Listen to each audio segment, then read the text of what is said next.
We will call the RPO meeting to order. Thank you, everybody, for being here. And in just a minute, we'll do introductions because we do have some new members. I think who everyone is. Before we do that, we'll go ahead and do a quick roll call, and I'll turn it over to Sam for that. Okay. Frank Williams, Here. Mike Forte, Here. Bill Miller, Here. Jeff Weinkoff, Here. Laverne Coleman, Scott Floyd, Terry Mann, Here. Gary Keaton, Here. Jerry Groves. Here. Hugh Kennedy is unable to attend with the family emergency, so Frank Braxton here for the alternate. William Ravenbark Here. and Ralph Huff. We also online have Tommy Brown, Oak Island Councilman. He's one of the alternates. And Mayor Hayden from Southport, who's not on the roster, but Mayor from the region is also online. Thank you to everyone for being online. And I'll do our invocation and pledge of allegiance. Lord, thank you for this opportunity to come together and to discuss our region's transportation needs. And we just ask that you bless our proceedings here and keep us all safe as we travel home from this meeting. We ask these things in your name. Amen. Amen. I pledge allegiance to the flag of the United States of America And to the republic for which it stands, one nation, under God, indivisible, with liberty and justice for all. And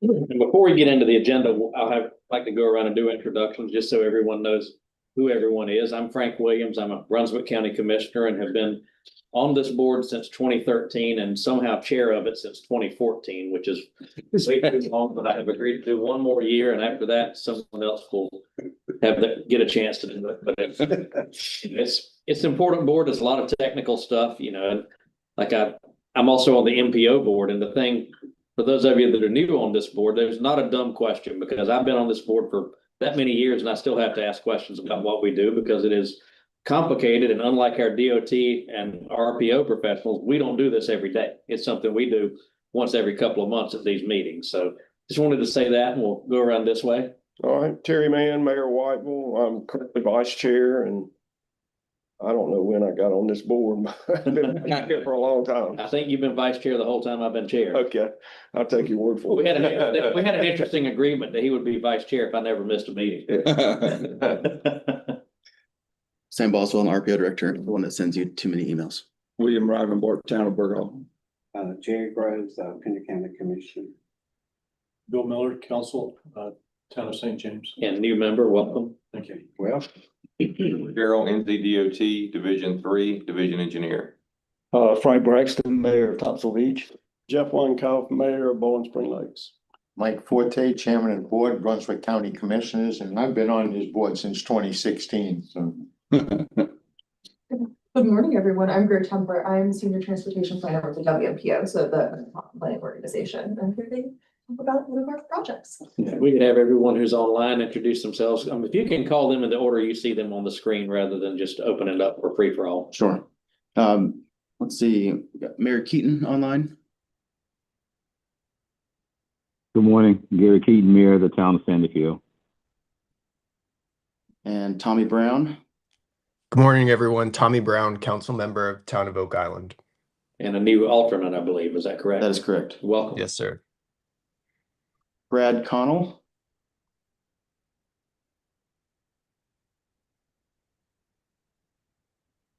I see that you unmuted, but I can't hear you.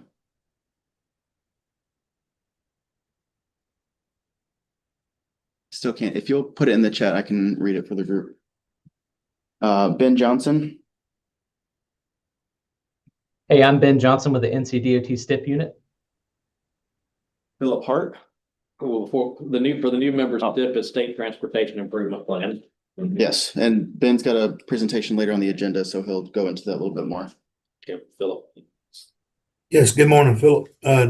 Division 6 Planning Engineer. And that's important to note that we have two different DOT divisions that are part of this. We have Division 3, which is Brunswick and Pender, and Division 6, which is Columbus. So that's an interesting dynamic of this board as well. Mayor Hayden. Hi, good morning. Glad to be with y'all. Joe Pat Hayden, City of Southport. Welcome, Mayor. Thank you. Jeremy Smith, I'm here, Jeremy Smith, planner for the town of Surf City. Lee Jernigan, Hey, good morning, Lee Jernigan, Division Engineer with Division 6. Nazia Sarter, Good morning. This is Nazia Sarter with NCDOT's Transportation Planning Division. Nathaniel Mills, Good morning. I'm Division 6 Corridor Development Engineer. and Stephanie Ayers. Good morning, Stephanie Ayers. I'm with North Carolina Ports and I manage our real estate and planning. And then last was Brad Connell. He's with NCDEQ's Flood Resiliency Blueprint Program. Okay, cool. And thank you, everyone, for the introductions. I think that's important, especially as we bring on new members onto the board. I'll now read the required ethics, awareness, and conflict of interest statement. In accordance with the State Government Ethics Act, it is the duty of every committee member to avoid conflicts of interest.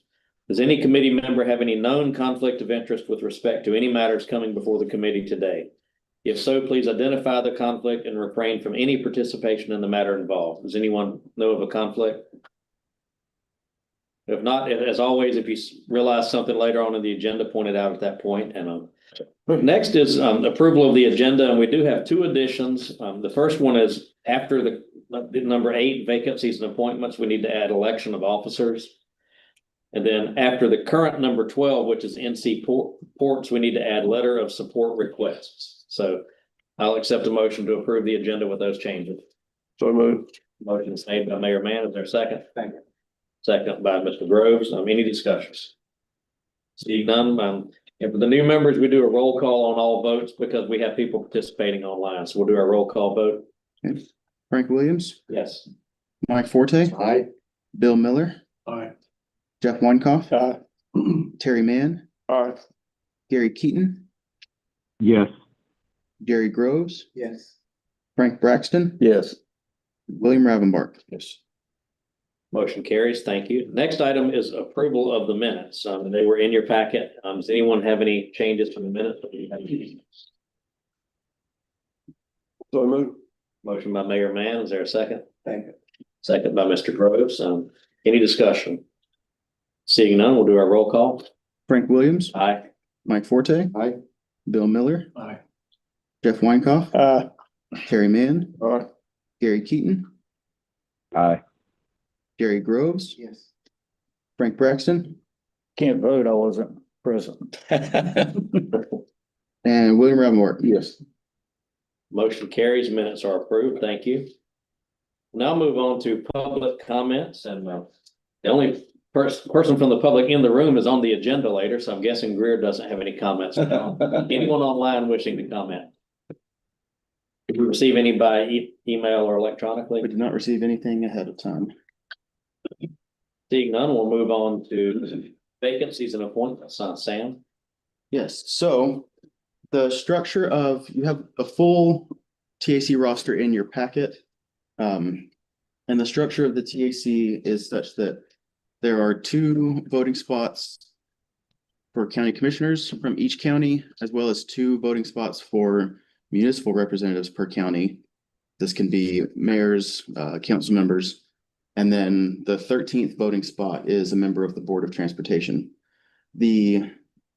So all of the terms, with the exception of the board member, are 2-year terms. And so at the end of 2025, we had municipal appointments that expired. And the way that we do that is we meet with each county separately and the mayors of that county decide who to appoint as representatives for the RPO. We did that back in January. We met in person with Brunswick and Pender counties. Columbus County, we were going to do it at the intergovernmental meeting, but that happened around the snow time, and so that meeting got canceled, and we handled it via email. So from the terms that expired, and there are no term limits, so members can be reappointed as long as they are eligible, which just means that they're an elected position. So in Brunswick County, The mayor selected a new voting member, Mr. Miller from St. James, and then an alternate, Mr. Brown from Oak Island. And Columbus County was reappointing Mayor Mann from Whiteville. And then Pender County reappointing Mr. Ravenbart and Mayors Dawson and Wells, as well as a new appointment for Mayor Braxton as an alternate to Mr. Kennedy's voting spot. So I'd be happy to answer any questions. Otherwise, like I said, the full roster is in the agenda packet. So what we'd ask now is a motion to approve the full TAC roster moving forward into 2026. Any questions or do we have a motion? No moved. Motion by Mayor Weinkoff, Second. second by Mayor Braxton. Any discussion? Seeing none, we'll do roll call. Frank Williams, Aye. Mike Forte, Aye. Bill Miller, Aye. Jeff Weinkoff, Aye. Terry Mann, Aye. Gary Keaton, Yes. Jerry Groves, Yes. Frank Braxton, Yes. William Ravenbart. Yes. Motion carries. Thank you. Next, we move to election of officers, and as I said at the last meeting, I've been chair of this for a while, and I'm willing to serve one more time.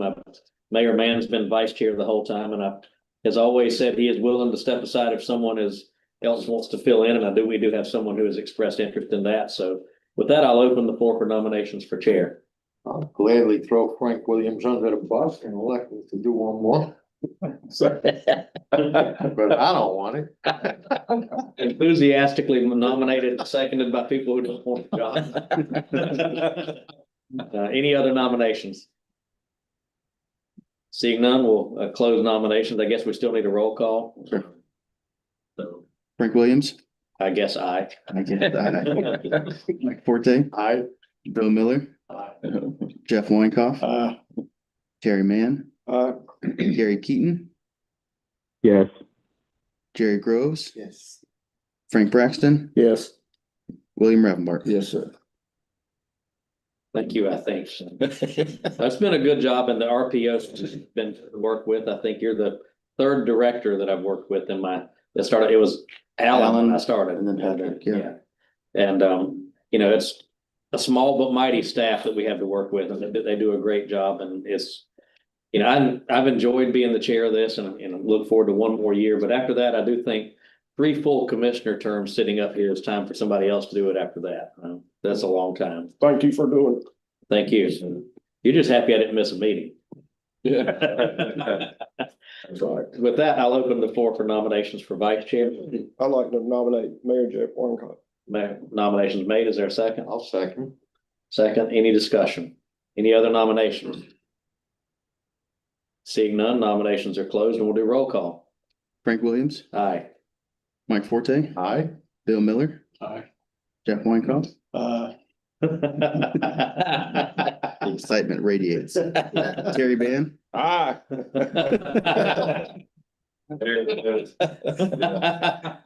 Gary Keaton, Yes. Jerry Groves, Frank Braxton, Yes. William Ravenbart. Yes, sir. I'd like to thank Terry Yes. for all of your. I ain't done anything. Well, Just show up, that's one of the most important things, because some people on this board don't do that. especially from my county. And Jeff, congratulations. And Jeff has expressed interest in moving up here next year. And so that's one of the reasons we wanted him as vice chair this year. There's an ask for every seat. Well, And so it's a lot easier at my board meetings. For sure. And so if anyone, ideally not from Brunswick County, since we're going to have Brunswick County is looking to maybe be in leadership next year, please call them, talk with Sam, talk with me, talk with Jeff or Terry, because we'll need a vice chair next year. And it's ideally not two from the same county. That's the only hesitation I had about Jeff, is we're in the same county, but at the same time, at some point, someone else has got to sit up here. So it'd be good to mix it up. We've had Brunswick and Columbus for 13 going on 14 years now. So if someone from Pender County is interested, that will be good as well. With that, we will move on to our first presentation, which is NCDOT confidence scope and cost estimates. And Sam, I'll turn it over to you to introduce Ben on this. Yes, I'd like to introduce Ben Johnson. He spoke up earlier. from the Division of Planning and Programming at NCDOT. This is the office that handles this kind of the scheduling of projects once they are funded and in the STIP, which is the State Transportation Improvement Program. That's the 10-year plan of project funding and schedules for NCDOT. And so they've got this kind of new, let him go into it, but thing that we're doing, they're calling confidence, scope, and cost estimate. And Ben, I'll turn it over to you. I can advance your slides if you just let me know when. Okay, perfect. Can I get a thumbs up that y'all can hear me okay? Yes, sir. Perfect. I love it when technology works like I expect it to, which is rare. But I appreciate the opportunity to be able to talk to you today. As Sam said, I'm here to present on this confidence scope and cost estimate milestone that the department is rolling out. I am Ben Johnson. I am the Eastern Region STIP Manager for the Division of Planning and Programming at NCDOT. I think Sam gave a good introduction, but basically I am the one responsible for programming and maintaining projects in our statewide transportation improvement program for the eastern third of the state. So basically divisions 1 through 4 and 6. So Sam, if you'll advance. Perfect. So I always like to start with a little bit of background as to why we're bringing on this new initiative. I'm sure it's not a surprise to many of you that the transportation industry as a whole has experienced a lot of challenges with cost over the past few years. For the department in particular, we've narrowed it down to a few key areas as a reason for our cost issues. A lot of those have to do with low initial estimates. When projects are submitted for funding to NCDOT, a lot of times those projects are more conceptual in nature, or they're very early on in their life and don't have a lot of engineering behind them. So those estimates tend to be a lot lower than they should be. So as projects go through the development process and get more engineering put behind them, those estimates tend to jump higher and higher and higher as we get closer to purchasing right of way and ultimately advertising the project for construction. We've had a lot of challenges with our construction prices, essentially. I've included the National Highway Construction Cost Index chart on the slide that hopefully you're able to see, but if not, you just need to see the general trend. This shows the labor prices and unit prices of construction materials on average for construction projects, and you can see that it spiked really, really high right around the time when COVID hit. And that was not something the department was expecting, so it was a lot of cost that the department had to account for unexpectedly. And also, we kind of left project estimates in the realm of the project manager. So we left it up to their discretion as to when they would update the estimates. And a lot of them didn't get updated in a timely manner. So what we saw was a lot of projects would get advertised with construction with estimates that were sometimes 3 or 4 years old. We'd get bids back from the contractors and they were really high. And so ultimately the STIP is a zero-sum game, so that funding that we had to put on those projects comes from other projects, and it just led to a bunch of issues. I'm sure many of you are aware, but we had to cancel the P6 prioritization process because we didn't have any funding available for any projects. P7 that released this new 26 to 35 STIP that we're currently operating under was a little bit better, but we were only able to add projects in 4 of our 22 STI categories, which is obviously not where we want to be. So Sam, if you'll advance, please. So the department has recognized that this is an issue, and we've taken a lot of steps to try and get these costs under control. We've done things like require express designs for projects that are being submitted for evaluation for prioritization or before they get into the STIP to make sure those initial costs are as accurate as they possibly can be. We've required that project estimates be updated at a minimum of every 2 years. So we keep an eye on these costs as projects go through the development process and make sure that we are staying fiscally constrained. We've also updated a policy where you have to have updated estimates before you hit certain milestones in the project delivery process. So before you go to right-of-way, we want to make sure our right-of-way estimate is up to date. And before we advertise for construction, we want to make sure our construction estimate is up to date. We changed our methodology for how we generate our construction estimates. So they now take the latest bid averages to make sure that real world market conditions are reflected in our construction cost estimates. And the confidence scope and cost estimate milestone that we are rolling out is simply a continuation of these improvements to make sure that our costs stay under control. You can advance, Sam. Sorry. So what is the confidence scope and cost estimate? Really, it's broken down into two parts. So the confidence scope is the point in time in the project development process when the project manager and the division engineer agree that the project scope is solidified and shouldn't change substantially moving forward. Once that is solidified, a cost estimate is then generated based off of that scope, and that's when we consider this new milestone to have been met. There's two things that I want to point out here.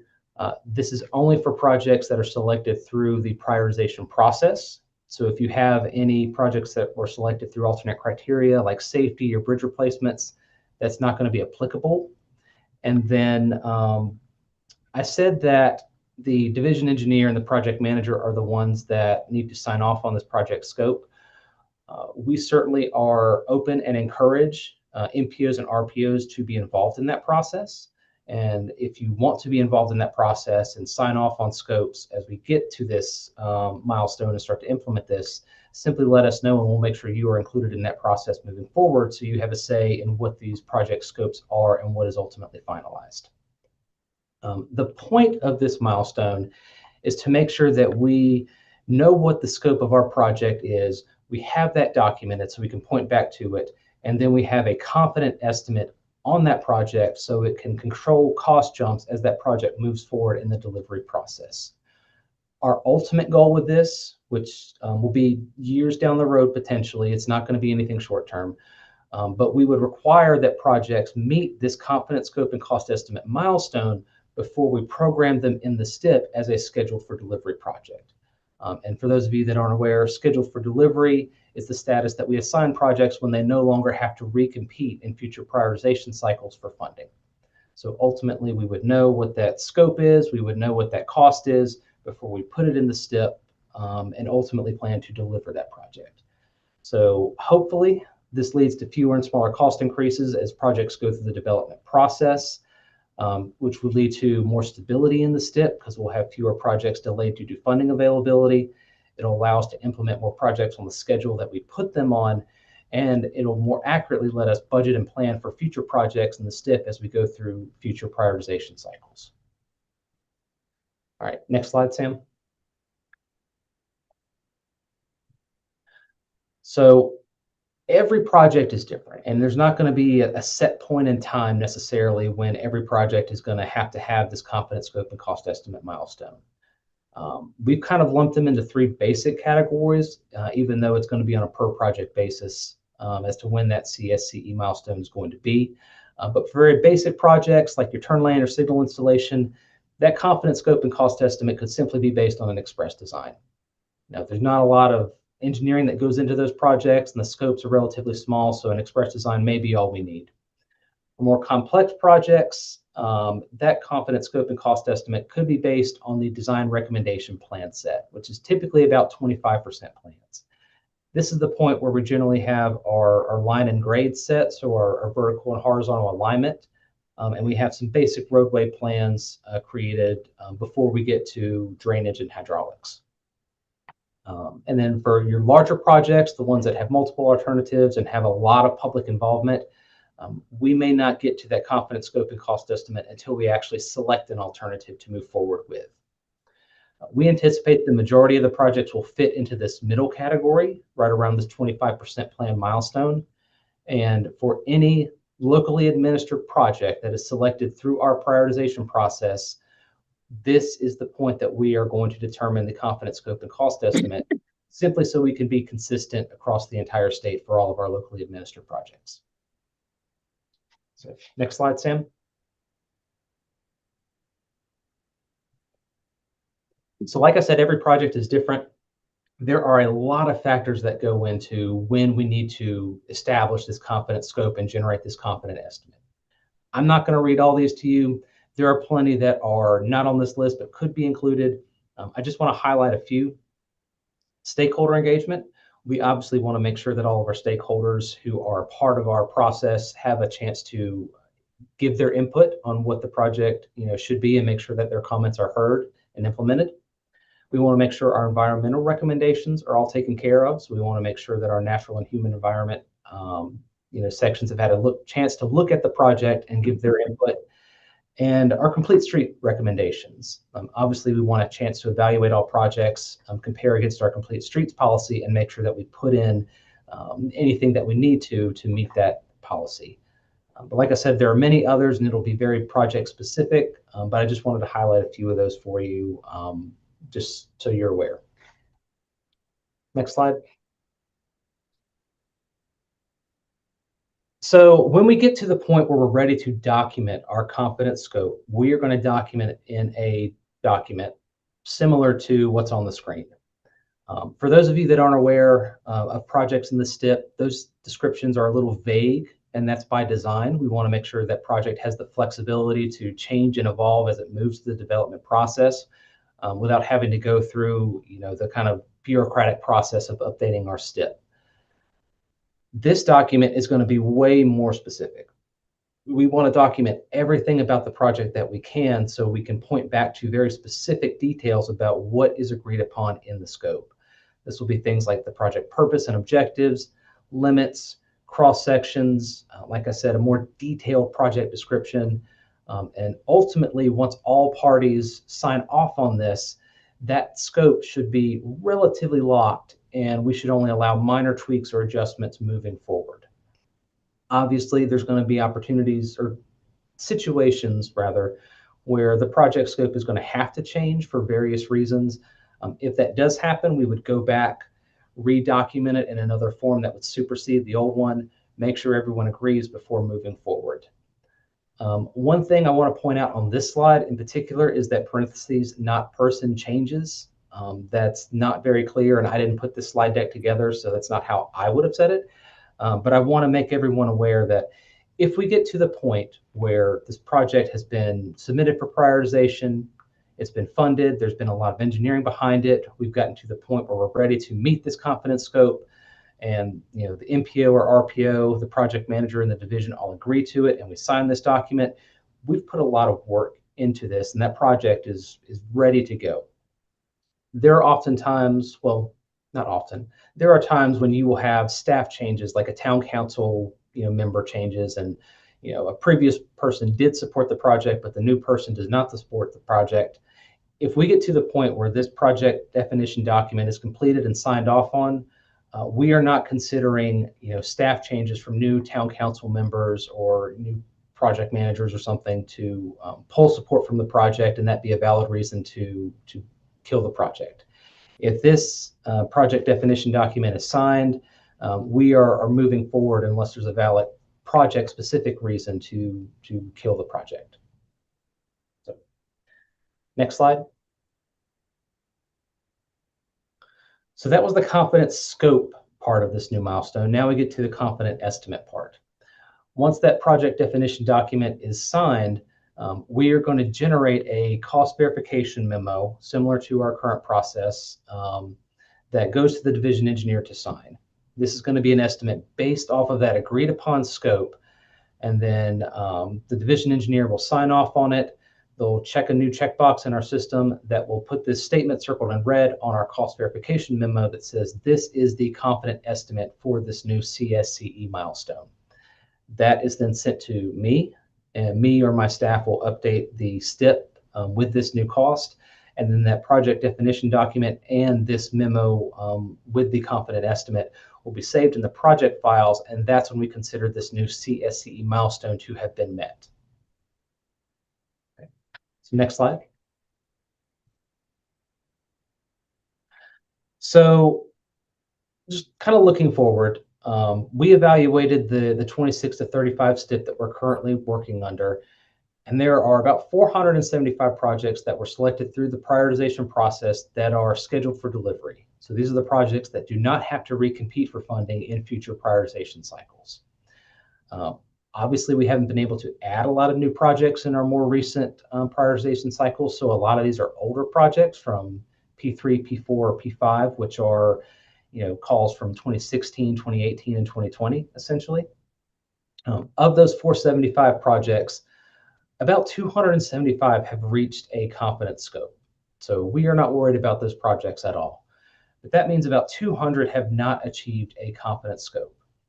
And so part of the reason for me reaching out to you is to make you aware of this new initiative that the department is rolling out, but also make you aware of this expectation.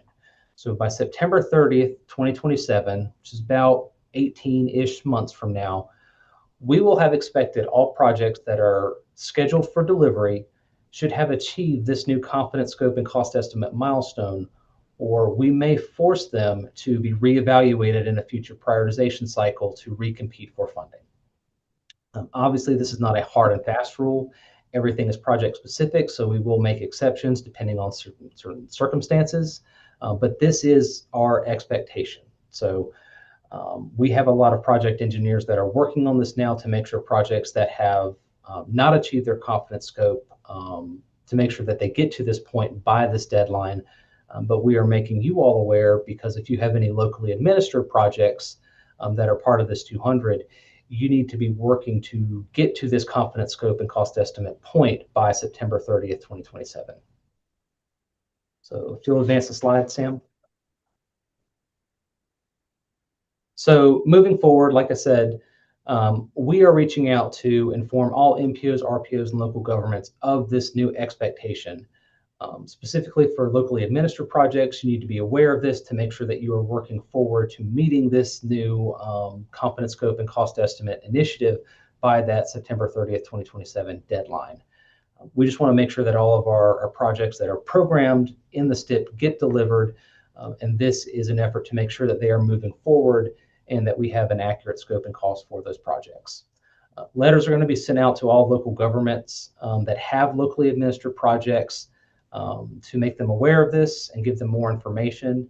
Those letters should be sent out sometime soon. They're not being sent by my office, so I don't know exactly when, but they should be on the way. And then we just want to make sure that these projects that have not achieved their confidence scope and cost estimate are advancing. And we will be providing a quarterly update on this CSCE status for those projects, just to make sure that we don't, tell you this now, put our heads down for 18 months, come back in August of 2027 and be like, oh, you still have these projects that need to meet this milestone and now it's unrealistic. So we want to make sure that progress is being made on these projects so nothing has to get kicked out and re-compete for funding again in future prioritization cycles. And that is all I had for you today. So I know it's a lot of information. I'll be happy to take any questions that you have now. If you also want to sit on this, marinate a little bit, and have questions down the road, I'm always available. Sam has my contact information, so you can route any questions through him, and I'll be happy to answer anything that I can. Ben, it's Mike Forte from Brunswick County. On your very first slide, you said that cost estimates had to be updated every 2 years, correct? Correct. Okay. I find that with our capital improvement projects, heck, I can get cost estimates updated monthly and it still wouldn't be accurate. Right. 2 years seems to be an awful long time to go in between. Is there any thought to maybe doing that more often? Yeah, so it's certainly project specific. That 2 years is a minimum. We certainly have others that are more frequent than that. It just depends on the scope of the project. So if you have ones that are constantly evolving or have a lot of moving parts or high risk items, we certainly can update those more frequently to make sure that our costs stay updated and we account for those in the STIP. Certain projects probably don't need to be updated that often because there's not much that's going to change about them. And so that's why we have that minimum set to make sure at least they're getting updated and not being sat or forgotten about for a few years. But certainly it's up to the project managers to know their projects, and they are encouraged to submit new estimates, even if it's before that 2-year deadline, to make sure that we have accurate cost in our plan and we can account for those. Thank you. Is that sufficient? I could add some context. Ben, this is Trevor speaking. So I can speak from my recent experience in this. we are updating estimates way more frequently than the 2-year minimum. A lot of it is what Ben is saying too, with regard to as we approach certain milestones and as we uncover new items within the project, we are making sure that they are updated correctly. And as we're getting closer to let too, we're finalizing the plans, we're finalizing the utilities, we're finalizing the right of way aspects of those of the plan set. And those milestones are triggering us to have more frequent updates. We have an economic development project in Brunswick County. I've updated that estimate 4 times in the last calendar year. I get it. Yep. Yeah. And it's shocking every time we do. So. And I just want to say, this is the second time I've heard about this program. I heard about it at the MPO. And I think hearing it the second time helped me digest it. You know, I got some of it the first time, but hearing it again, it resonated more. So I would say, I would encourage everybody. Sam sent me a copy of the PowerPoint, maybe send it to the whole board so that everybody can read it. And it might not hurt for us to have another refresher on this at our next meeting, just after people have a chance to marinate on it a little bit, because I think it's definitely needed, because we've seen across the board projects, you know, coming in at much higher cost than what we thought they were. And, you know, you mentioned the COVID timing. And if you think about the American Rescue Plan Act, you had all this money for new projects and roughly the same number of contractors who could then jack up their prices and pick and choose their contracts. And this, you know, supply and demand was part of that, and prices just went through the roof. And you know, as a business owner, I can't blame them. You know, I almost wish that the ARPA money had some guardrails on pricing built into it, but it didn't. It is what it is. But that certainly ran things through the roof. And then we've seen, you know, as far as things that affected NCDOT's budget, Helene and Florence in the past 7 or 8 years. So there's been a lot of things like that have happened. And we've seen it with a non-transportation water and sewer project in Brunswick County, where the timing of it is way beyond what it should have been, and the cost has gone up way more than it should have been. So I'm glad to see this program coming about. I think it's needed to put some guardrails on this so that we, you know, don't I'm on the MPO, the Cape Fear Memorial Bridge, you know, that price basically doubled in a very short amount of time, it seemed like. So does anyone else have questions? I mean, that was a lot of information in a short amount of time. Does anyone online have any questions? Nothing in the chat. Well, if not, Ben, thank you. And if anyone thinks of questions, please, I guess, coordinate with Sam and he can get the answers. And maybe we put just a refresher on this at our next meeting, you know, just to digest it one more time, because it is something, especially if you have a locally administered project, which will be more of a municipal concern than a county concern. You've got to know about these guidelines, these expectations. And I'm assuming the TCC has heard about this. Okay, good. If there are no other questions, thank you, Ben, and we'll move on to our next. Sorry, item. I was struggling to unmute. I have a quick one.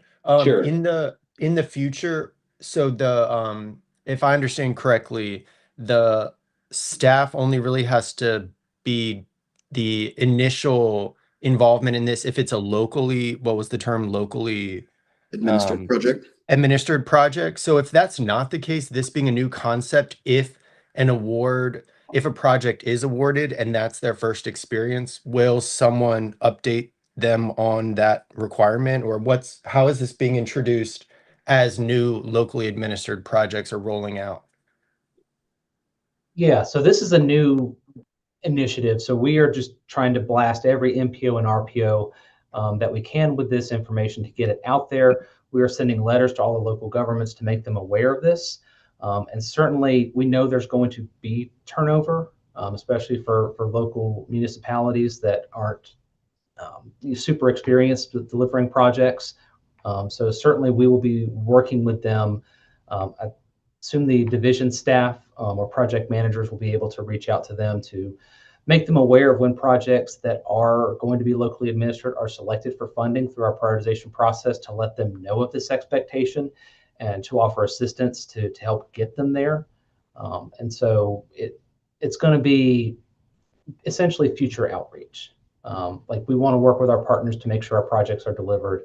And so as projects are funded and are planned to be locally administered, we'll certainly reach out to make sure that they are aware of this and offer assistance to help get them there. Understood. Thanks. That's correct, Ben. So, Tommy, Ron Van Cleef is our, local Division 3 contact for that. Have you met Ron? Was he at our meeting last month? I think he was. A taller, younger guy? No, that was Eric Ritzel. Okay. Yeah. We'll make sure we get you connected with Ron. Yeah, okay. Sounds good. I appreciate it. Any other questions? Seeing none, thank you, Ben, and we'll move on to our next agenda item. Sam, do you want to? So I'd like to introduce to you Greer Templer, Senior Transportation Planner with Wilmington MPO. Greer's here to present about basically a product that the Wilmington MPO has put together, this Cape Fear Trails etiquette campaign and signage guide. This is something that they presented to their TCC and board last month and are going through kind of final steps to get it kind of adopted and endorsed by their board as a kind of a guide for the planning boundary that they have. As we mentioned earlier, or some of you may already know, Pender County and Brunswick County are in both the Wilmington MPO and the Cape Fear RPO. And so we had questions from some of the county planning staff ask, using this as a guide in the portion of the county that the Wilmington MPO covers, can we use this as a guide for the remainder of the county? Our initial answer was we don't see any reason why, or why not to do that.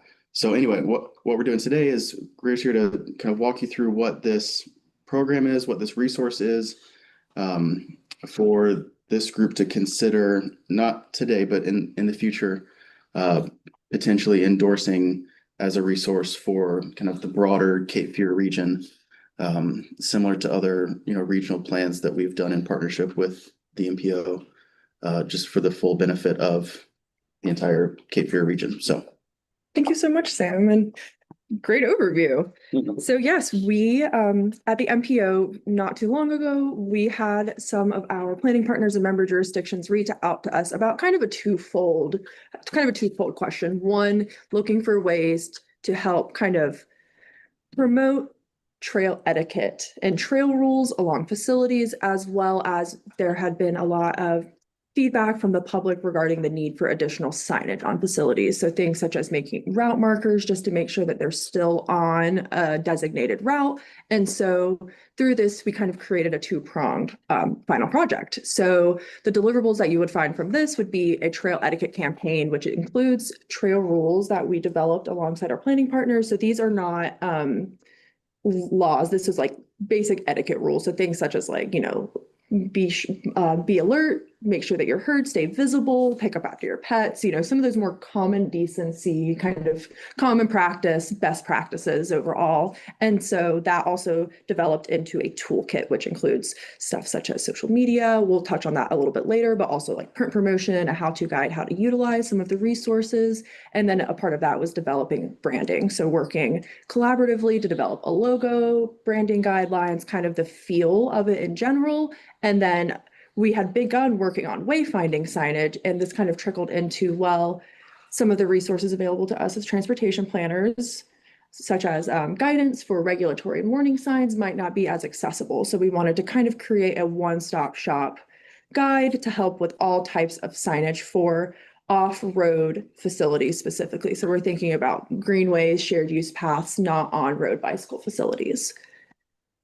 And a part of this was also doing public engagement. So with our partners coming to us, having heard and seen things themselves, but also hearing things from the public, we wanted to make sure that we were talking to trail users to see what their needs were as well. And so what this ended up culminating into was 3 surveying opportunities. So we picked 2 locations along the Cross City Trail in Wilmington, so at MP Park and around the Autumn Hall area, so Rogersville Road near Eastwood, as well as the Island Greenway around the Mike Chapel Park area in Carolina Beach. And so we did this 3 times for each location. We did AM and PM, so trying to capture different things during the day, typical work day hours, as well as about midday on Saturday. And so what we asked were, what was the purpose of your trip today? What information would you find most helpful along trails, or what types of trail signage would you find most helpful? And what concerns do you have currently regarding trail usage or signage? So what we heard from the public was the things that people would like to see more of for signs would be maps, directions and wayfinding, and mile markers. So really overall, just some navigational guidance. And then the concerns that people had were largely related to not enough safety signs at crossing facilities, being sure how to report maintenance issues to the appropriate party, and then not knowing where the trail goes or leads to. So getting kind of lost while they're on different facilities and just wanting to make sure that they are on the appropriate route and going to the places that they'd like to go to.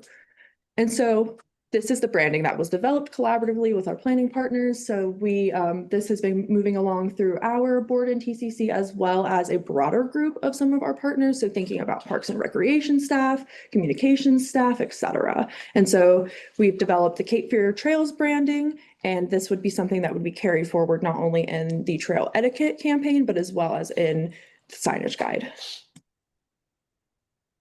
And so here are the trail rules that I talked about at a high level. So thinking about share the trail, no dirt bikes, ATVs, or golf carts. So making sure to reaffirm that non-motorized vehicles are what is, being preferred on these locations. Of course, if a local jurisdiction has their own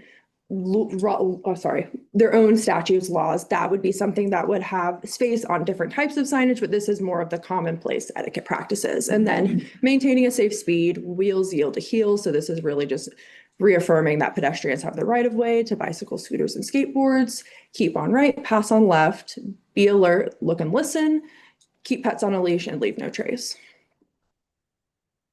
And so with those rules, the campaign toolkit was developed, and this includes a how-to guide. So how to utilize the various tools within the toolkit. There's going to be a frequently asked questions page, a press release template, an email template, a newsletter blurb if you happen to have like a print or digital newsletter, a one-pager kind of describing what this campaign is, as well as some social media graphics and captions.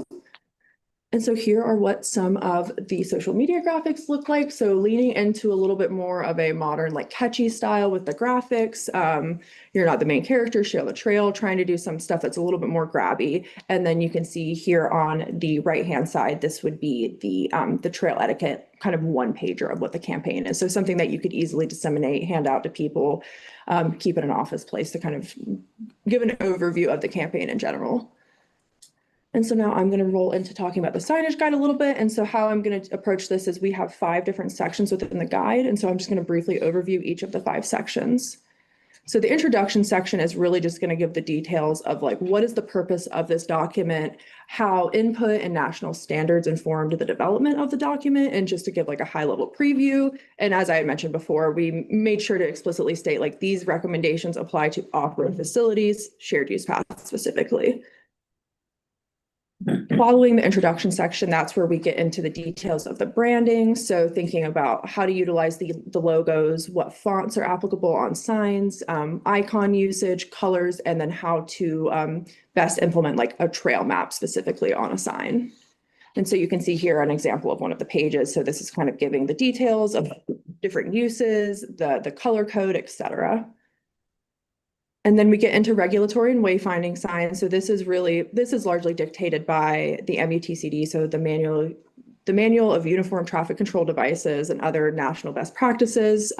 So there is not a lot of leeway when it comes to designing these things. This is pretty much, just warning signs, what regulations are on this on trails should be carried forward. And this is where we just wanted to make sure that as transportation planners with access to this information, that we kind of created that one-stop shop to make it easy for our partners to have this information in one place.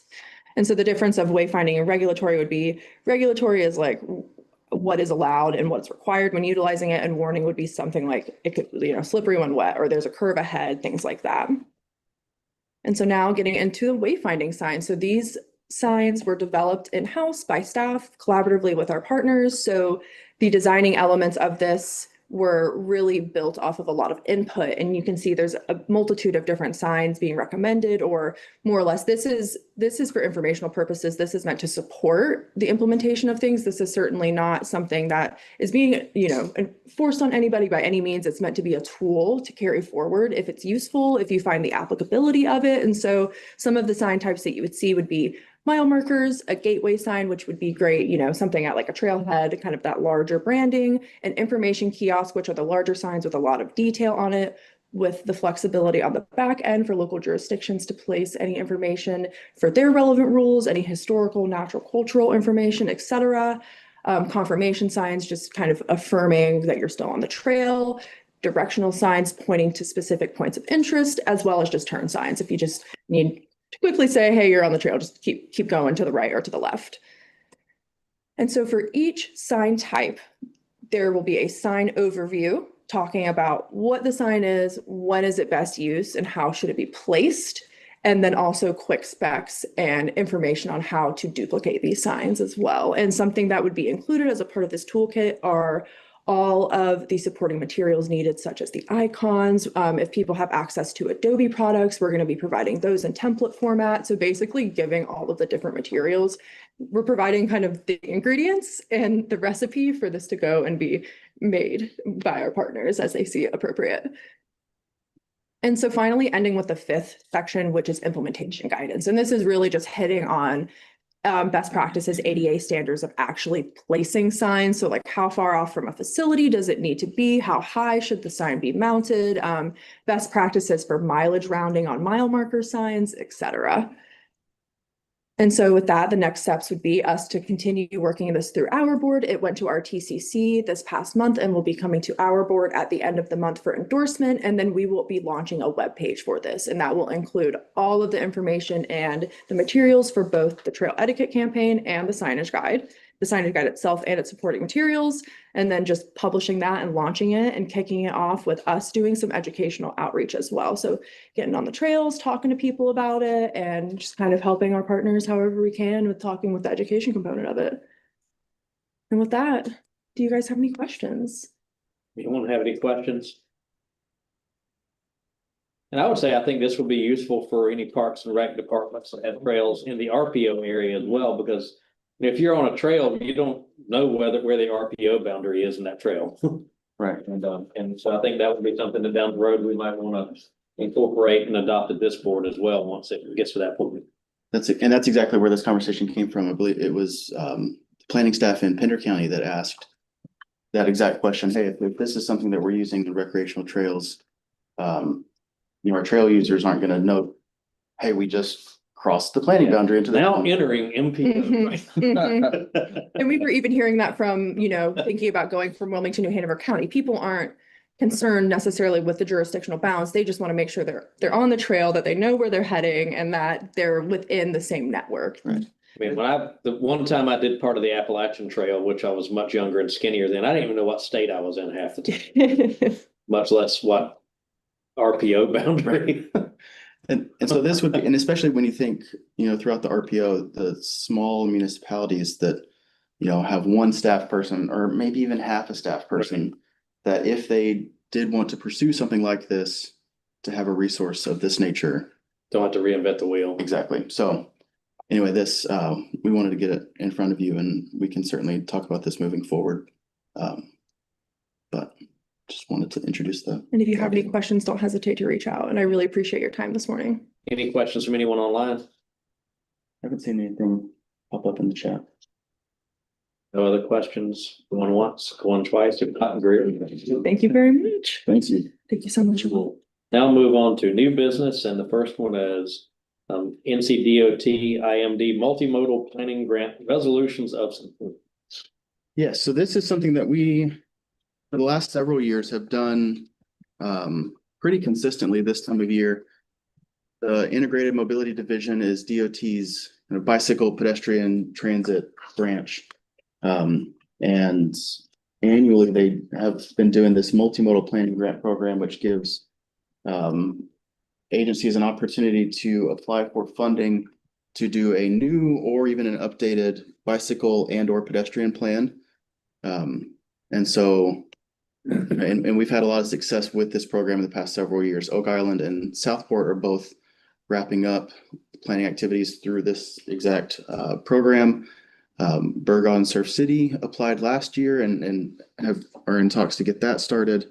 And so been talking to Chadburn and Tabor City specifically about putting together an application for this round. The application cycle is not officially open yet. It typically will open in March, but in the event that it closes before our next meeting, wanted to go ahead and get these resolutions in front of you. This would just be a part of their application package, and something that RPO staff helps put together with our member jurisdictions. So I'd be happy to. The resolutions are just statements of support. There's no financial obligation on the part of the RPO or other members. That's correct. And we could do these two on one motion. We have resolutions for Tabor City and Chadburn. Now, do we have a motion? Or move. Motion by Mayor Mann. Is there a second? Second. Second by Mayor Weintraub. Any discussion? Seeing none, we'll do our roll call. Frank Williams, Aye. Mike Forte, Aye. Bill Miller, Jeff Weinkoff, Aye. Terry Mann, Aye. Gary Keaton, Aye. Jerry Groves, Yes. Frank Braxton, Yes. William Ravenbart. Motion carries. And we'll move on to our next resolution, which is an NC Ports resolution of support. Sandy, you want to just. Yes, so this is something similar to one that this body approved a year ago. But this is a resolution supporting two grant applications that NC Ports is putting together. The build program is the Better Utilizing Investments to Leverage Development grant, and PID is Port Infrastructure Development. Stephanie is online, so she can correct me if I get this wrong, but in summary, the funds that they're applying for is to build a parking facility off of the port, and then a pedestrian bridge for employees to cross over into the port and get to their workstations. Right now, that is not a resource they have. And so folks have to drive around the port terminal to get to different places, and that's that creates conflict. People in cars, people walking, and then obviously all the freight traffic coming in and out of the port. And so this would be a facility that would make it safer for those at the port, as well as kind of improving the efficiency of the freight movement in and out of the port.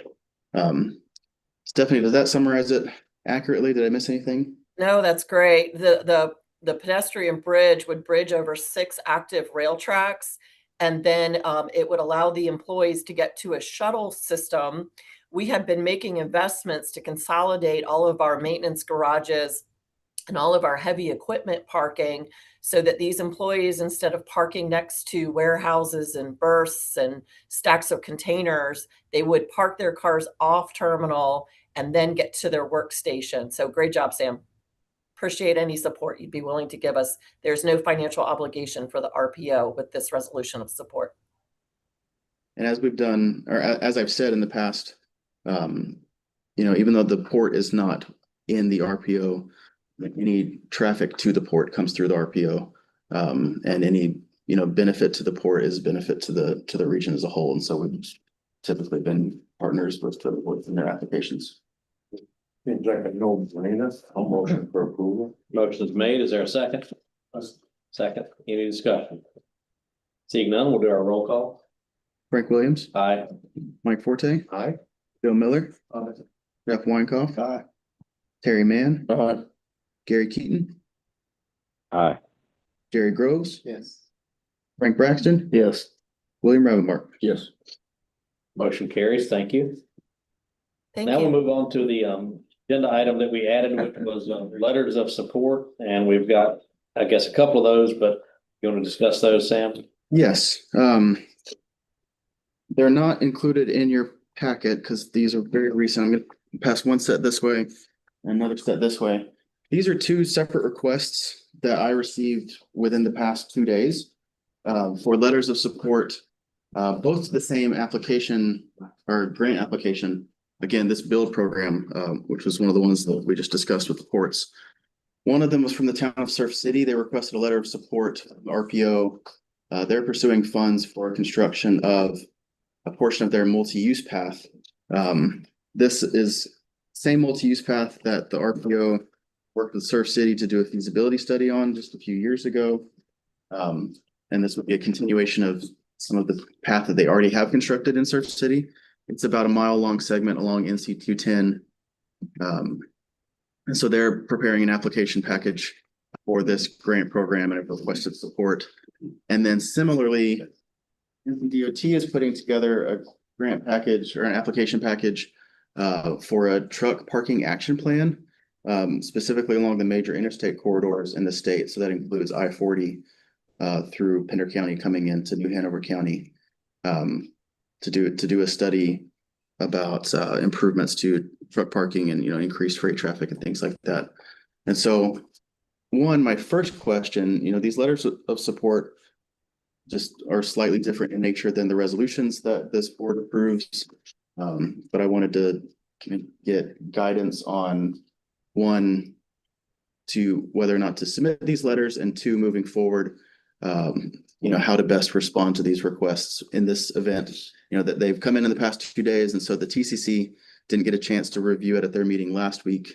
The grant applications are due at the end of February though, so there's not time for to wait till the next meeting cycle that we have in April. But anyway, I'd be open to any questions or any. And Pam brought this up to me before the meeting, and my thought is I would like for this board to know about any letters of support before they're signed, because these two seem like no-brainers, but we might get something that's totally out in left field somewhere that we just don't want our name on. So I would say if it comes in like this and it's late, obviously we had a board meeting, so that certainly helps you this time because we had a board meeting. If there's no board meeting, I would say run it by the chair and the vice chair, and then after that, send it to the board does anyone have an objection? You can do it by email. If there happens to not be a board meeting before the deadline, that you have to, obviously, if you'd gotten this Monday, that would have been your only option because we don't have a meeting before the grant deadline. Right. And if they get it to you the day before the grant deadline, they probably don't get a letter. They should have gotten it to you sooner. Does everyone think that's a good approach? We've had a few come through here where we weren't entirely sure about them and weren't sure we wanted to put our name on them in the past. But to me, these are no-brainers. As far as the way, they seem very similar to the resolutions we just passed. I would like, since we are in a meeting, to have a motion on these. So if anyone wants to make a motion. So moved. Motion by Mr. Rivenbark, second by Mr. Groves. Any discussion? Is that individual or are we putting two together? Together. Yeah. Okay. Any discussion? Seeing none, we'll do roll. Okay. Frank Williams. Aye. Mike Forte. Aye. Bill Miller. Aye. Jeff Weinkoff. Aye. Terry Mann. Aye. Gary Keaton. Yes. Jerry Groves. Yes. Frank Braxton. Yes. William Rivenbark. Yes. Thank you, everyone. Thanks. That concludes our new business. We now move on to reports and updates. So the Cape Fear RPO is first. And I will point out as you move in that this will be 2 meetings this year on Friday the 13th. So hopefully that's not a bad thing. So far, so good today. I think we're doing all right. Yeah. So just a couple of things to run by you. None of these are action items. One, just in your packet is the reminder of the meeting schedule, meeting calendar for 2026. I said this to the TCC last week. I'd also ask that you double check if you use an electronic calendar, verify that the calendar invitations made it to you. When I sent them out in early January, for whatever reason, several people did not receive them. And so if that is the case, if you don't have electronic calendar involved for those meeting dates, let me know and I can resend them individually. I think some people's emails bounce them back or they get lost when they're sent kind of in bulk the way that I did. So just want you to double check on that. Can I add one thing to that? If you happen to use, like for me, I get emails for county business at my county email. All of my calendar stuff is in my work calendar, and I've got my county email set up where it forwards a calendar invite to my work calendar. But if you're using a different email for your calendar, make sure he has that as well. Yes. And semi-related, when I send out the agenda packets, I send a link to the PDF version that I connect to the RPO website. If anybody would like a physical packet mailed in the days leading up to the meeting, there are some of you that receive a packet via mail. But if you would like that is an option open to you, just let me know. And the same day that I send out the meeting invite, I send out a couple via mail and they come a few days later. So that's available to you as well. The next thing is a reminder of the ethics filing. This is something that TAC members, voting members and alternates alike are required by the state to do each year. It's a statement of economic interest and a real estate disclosure. You can do it online. It's pretty simple. You can also do it on paper and mail it in. The due date for those is April 15th. I would a note of appreciation for our 3 new members. New members have to do it immediately before they can participate at all. And all 3 of our new members were extremely responsive in getting their ethics filing done. And so far we're about a third of the board members have got their filing taken care of. But the due date for that is April 15th. If you have any issues, let me know. I've also included the contact information for Suzanne Singh. She's our contact with the Ethics Commission. She is remarkably helpful. She really is. I had to use her this year, and she's great. So if you need any help, let me know. Be happy to help kind of gather any, if you need access to the website, if that's acting up for you, we can sort through that. But I will be bugging you for the next 2 months to get this in. You're not happy with me. The Ethics Commission bugs me. I just pass it along. It's just kind of the chain of how things go. So I just wanted to remind you of that. Second, I'm not going to go through them, but they're included in your packet. Updates and revisions to the STIP. Most of the ones in there are either just changes to project schedules or additions of kind of funding for some statewide programs, like adding rumble strips to the side of some of the highways. But that's in there for your review, something that we include in the packets each time. Last 2 bigger items, both of these will be coming back for action in the April meetings. The first is the draft of our FY27 planning work program, or PWP. That's the RPO's budget, essentially. And then it's in the template form that DOT has the planning organizations follow. And that's how we do our quarterly invoices. And that's what keeps track of the different things that we do. Submitted this draft program, or the draft version of it to Nausea, looked over it, says we're good to go. And so I'll bring it back for this board's approval in April. That's, get you to sign off on it and get that turned in, but wanted to have a draft version of it so you can look through it just in case you have questions by next time. And then the last thing is the draft version of our methodology for local input points for PAs. That's something that we will be much more involved in through the summer and the fall. Again, I'll walk through it in April, kind of explain to you how this methodology works for assigning these local input points to projects. It'll be a bit like I'm explaining the rules to a board game, but we'll get through it in April. In the event that you wanted something fun to read before then, I wanted to put it in the packet for you. You have a strange definition of fun, but I wanted to make sure everybody had a Valentine's Day present. Yeah. So happy Valentine's Day. But if you're a new member, I would encourage you to look at this, and if you have not already done a one-on-one, or just do that and get any questions answered before we get here, because it's a lot. And if you haven't had a chance to study it yet, I encourage you to go through that. Just make sure you've got your arms around what the methodology is, how prioritization works the best you can before we get to our next meeting.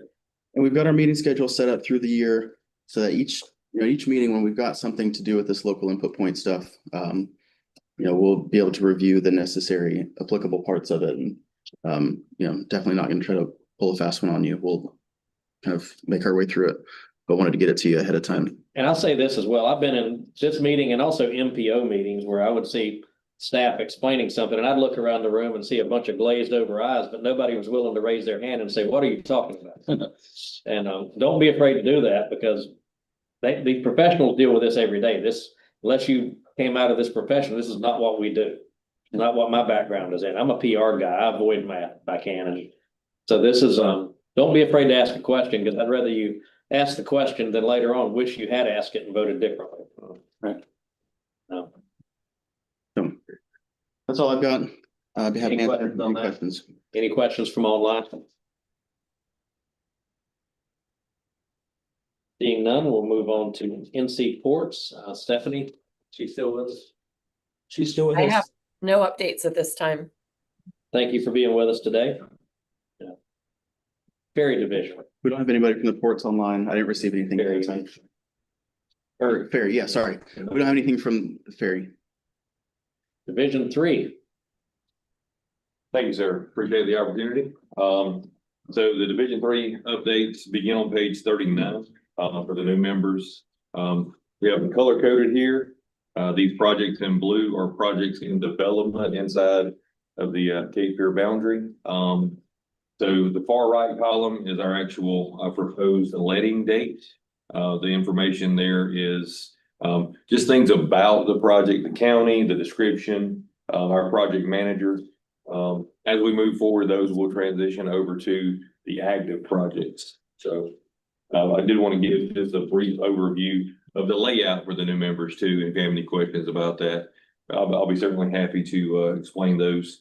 As we flip over to the orange, these are probably the ones that are more prevalent for the conversation. These are our active projects. You see that heading there is under construction. That far right column is the percent complete. This really ties to the dollars that are spent for the projects. Sometimes if projects overrun or long delay, you may see a 100% completion over here or greater. That would mean that we have spent all of our dollars, but yet we're still, having construction activities go on and impacts to the traffic. So I'll be happy to answer any questions about those active projects on that list. Before we get too far in. Sure, yeah. Looking back at the in development, just for the new members, you'll see some of those are 2031 dates. Yes. So people say, well, when are they gonna fix that? Sometimes it's planned, it's just not planned tomorrow. And that's, it's sometimes people talk about, well, Raleigh's getting this stuff built. Well, sometimes those have been planned for 20 years. And maybe longer than that, which is frustrating when, when you want things instantly, but sometimes that's just the way, the timing of things. I wanted to point that out while that was in front of people. Yeah, great. Very good point. Thank you for sharing that. As we flip to the next page, something that's a little more appealing, maybe, some of these projects that are under construction as well. This is what our cover sheet to our plan really looks like. You'll see the details over on the right-hand side, the project details in blue, when the work began, when we're estimated to complete, who the contractor is, who the point of contact is, et cetera. And then again, back to that bottom green percentage, that really ties back to what's on that orange sheet too. So again, if there's anything that I can answer or any questions that you have not pertaining to something that you see here, I'll be glad to open it up for questions. Any questions for Trevor? Thank you very much. Thank you, sir. Move on to Division 6. I believe we have Philip Hart online. Yes, good morning. I'll cover the projects in Columbus County. We're in Division 6. So with that, our first project is along our NC 87 corridor. It's our R-2561CA project. It's a conversion from an at-grade intersection to an interchange there at NC 87 and NC 11, just north of Rigwood. We're 67% complete on that. We're still working on a little bit of bridge work, looking to have that complete in March. And then we'll look to finalize the grading and paving in the summer of 26. So just, I guess, the informational item, the NC 87 traffic has shifted over to the new lanes there, and we're expecting, we have a revised completion date there at the top right of February of 27, but hoping to have it complete prior to that date. So I drove through that the other day and there's a lot happening there. yeah, it's about a little over a mile and a half project. So yeah, it's a great improvement. Looking forward to it. Our next project is along our US 74 Future I-74 corridor. This is just east of 7701 Business to west of NC 214. Basically doing some bridge and pavement rehabilitation work. The bridge work is ongoing. And we're looking to resume paving in the spring. I would say probably mid-March timeframe. We're at 66% complete on that with estimated completion of the summer of 27. Our next project, or I would say, is again along the same corridor. Again, pavement and bridge. I'd say bridge preservation and pavement rehabilitation. A lot of this work's going on in Robeson County at the time. We're at 20% complete on it. And then our completion date there is the summer of 27. So our next project's in Columbus County. This is the Niels Eddy Road, kind of closer to the Brunswick County line. There was at the time of the report, there was a start date of February the 15th. There was some conflicts identified as a part of the contractor starting to mobilize and install traffic control and things of that nature. So based on some of those conflicts with utilities and I would say our recent winter weather, right now we have a new tentative start date the week of February the 16th. But with those recent impacts, weather impacts, that's subject to change. So once we get a little more clarification on when that is going to happen, we will re-notify all folks related to schools, emergency services, and that were originally on that list. I think there's been a communication through our resident engineer's office in regards to that.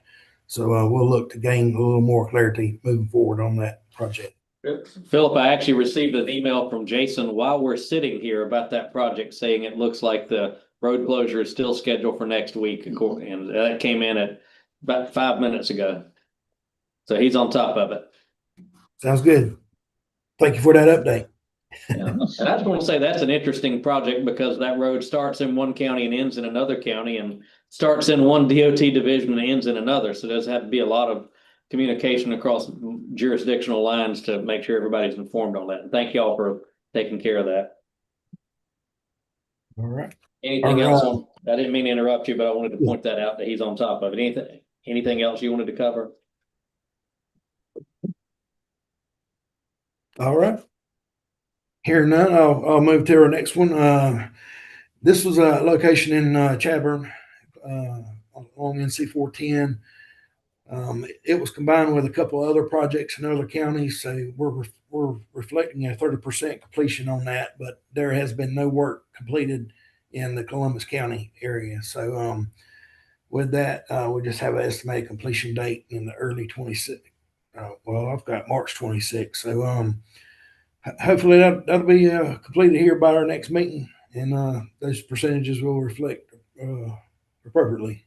So that pretty much sums up the report. I mean, I do have a little more table format type information in projects. It's mainly in regards to our highway maintenance improvement plan, which kind of address some safety type projects. We've got minor, widening, things of that nature, resurfacing, asphalt treatments and things of that nature. So I will note that since this report was updated, the one there in the middle, the DF contract number DF 00525, the guardrail installation, it looks like we've got the completion date in March. It is at 75% complete. So there's been a big jump on that, but yeah, that's about it. Our next page just kind of covers some of our future roadway projects. Some of them are corridors, others are maybe intersection type improvements or bridge replacements, things of that nature. But if you've got any questions, I'll take them now. If not, my contact information is at the bottom of the report. Thank you. Any questions? Mr. Hart, this is Mayor Manning from Whiteville. I just have a quick question. The resurfacing you're doing on 7476, I don't know the exit number, but the eastern exit for Whiteville, are those exit ramps going to be paved eventually? Because the one coming from Wilmington is terrible. I'll have to. I mean, Yeah, I'll have to look into that and get back to you. they built an apron on the side of the exit ramp, but it seemed like to me they could have paved it when they were doing that, but they didn't do it. But the one coming, the only one I really use is the one coming from Wilmington to get off, and I have to go around the side. I mean, it is terrible. You talking about that one right there at 74 Business? Yeah, you use that. I do. It's terrible. Yeah. Man. They fit 244. And they're right there. I mean, Mhm. whatever. Okay, thank you. Any other questions? If not, thank you, Philip. We'll move on to transportation planning. Nausea? Yes, good morning. So I know that the TAC hasn't met since November. So we do have a few updates since then. The Columbus County Comprehensive Transportation Plan was adopted end of last year by all agencies, local municipalities, the county, and the board, as well as endorsed by you, the RPO. The TPD engineers are now closing out the study, and they plan to mail out paper copies of the report to all the adopting agencies. So please be on the lookout for that for those in Columbus County. And then Pender County CTP is still ongoing. We are putting together the report, the appendix, basically the entire thing for internal review and steering committee review before we start going out for public involvement sessions. We are hoping to get the study adopted by end of the year. For functional classification, I don't think I've updated this to the board, but the statewide functional classification requests have been approved by FHWA as of December. The approval letters and final data sets were sent to the MPOs and RPOs by NCDOT. And then a final update that I have more so in Wilmington MPO area, but also affects this RPO, is that the Wilmington MTP, which is called the Cape Fear Navigating Change 2050, was adopted in October. And along with that, the travel demand model was also adopted. And the travel demand model actually goes outside of the MPO area.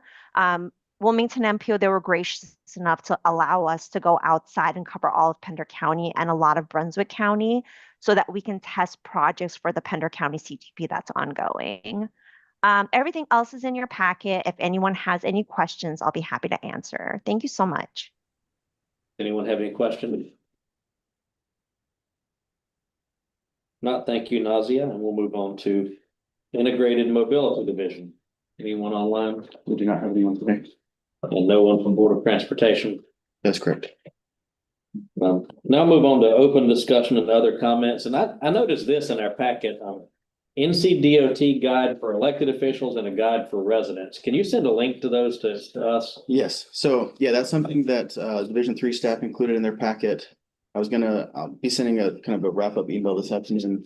Both of those guides are currently linked on the RPO website. Specifically, actually, maybe I'll do it for both. I will send you links this afternoon in an email. Yes. It's a great resource that DOT put together. So you'll have it there at your fingertips to read through. Yeah, that'd be useful. I'd be curious to see what's in it, and might bring the elected officials guide to transportation to some people on other boards I sit on, just because they could use it, but that's a different story. There's also in your packet a list of transportation acronyms that is 2 full pages. One thing that might be helpful and is a second version of this that has a 1-sentence description of what each one of these means. Sure. And a link to where the detailed version is, because CTP, Comprehensive Transportation Plan, what is that if you don't know what that is? I mean, it's just another acronym. And that'd be good. I think the short list, keep this the way it is, but make a second copy that has that 1-sentence description that everybody can keep on hand, because that'd be good for people when they're new on this board to be able to click that link and see exactly what these different plans are, how they compare, which ones are fiscally constrained, all that kind of stuff. Absolutely. Anyone else have any general discussion, questions, comments, anything? Well, seeing none, Mayor Mann, thank you again for being the vice chair for almost 13, I believe for 13 years. That's a long time. And Vice Chair Weinkauf, my condolences on your election today. And seeing no other discussion, we will adjourn at 10:24. Thank you all. Very good. Good job. Good job.